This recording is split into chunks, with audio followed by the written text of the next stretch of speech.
Good morning, everybody. Welcome back to my second review for my Christmas series. And today I'm going to be reviewing a little-known movie called Santa's Sleigh.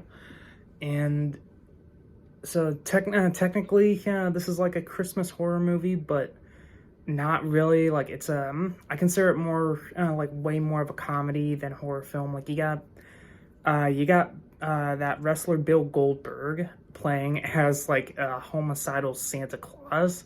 Like there's no way this was gonna be like an actual like horror film, at least not to me.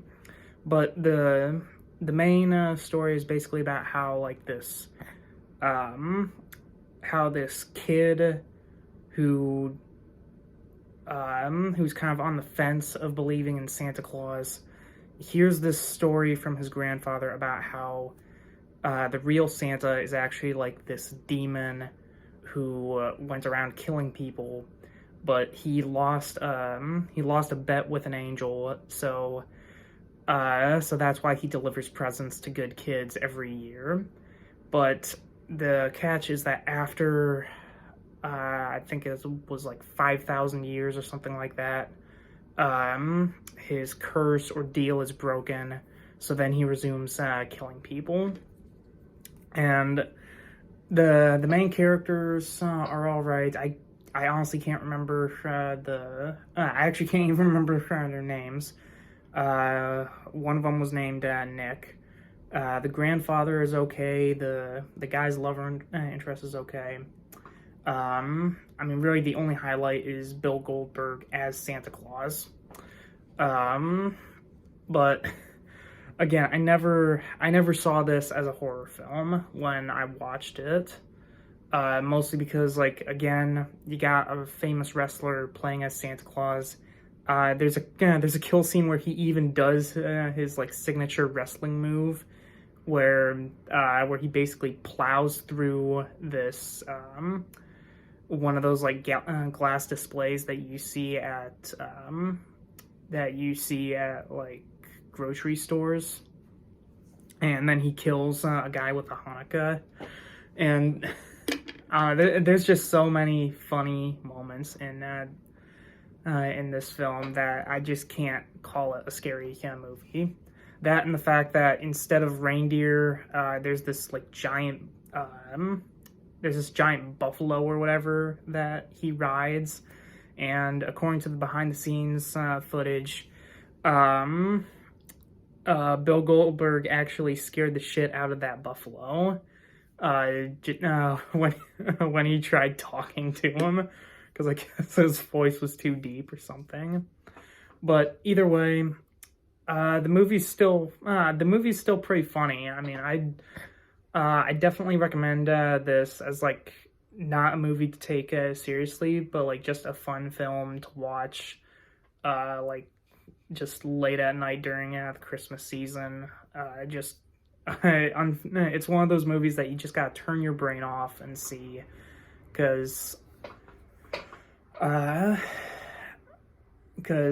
a lot of weird, stupid crap in there. That and there is some humor that I personally feel like wouldn't be said today, like the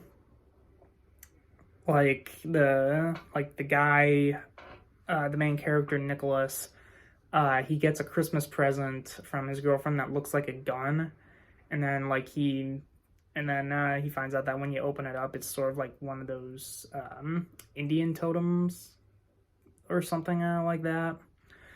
And that comes back later when Santa finds it, and he remarks about how like he gave it to this one other kid, and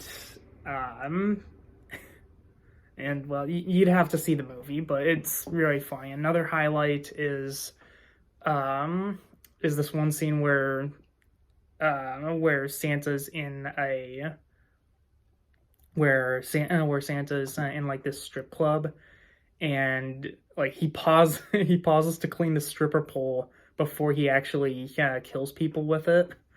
And it's just little moments like that that just made me laugh. But aside from that, there's really not much for me to say about this film. It's a funny horror comedy. Not much horror in there, a lot more comedy, but the whole concept of Santa actually being a demon and he was cursed to deliver presents to good kids every year, and then after like a certain amount of years, that curse was lifted, so he resumes his killing spree. I just think that whole premise is just hilarious. And honestly, if done right, that can actually be scary because we've had horror movies of like killer Santa Clauses before. I mean, just yesterday, I just reviewed Christmas Blake Christmas. Granted, that was like a robotic Santa, but my point still stands. And even aside from Santa, we have had other Christmas horror films such as Krampus. But all in all, this was a pretty decent Christmas film and a pretty kind of good and a pretty good like horror comedy to me. It was a bit light on the scares, but it was still a fun watch. So if anyone else likes Christmas horror films, like definitely check this out. Like you're not gonna get scared, but like you're probably gonna get some laughs out of this film. But that's it for this review, and I'll see you guys tomorrow. Bye.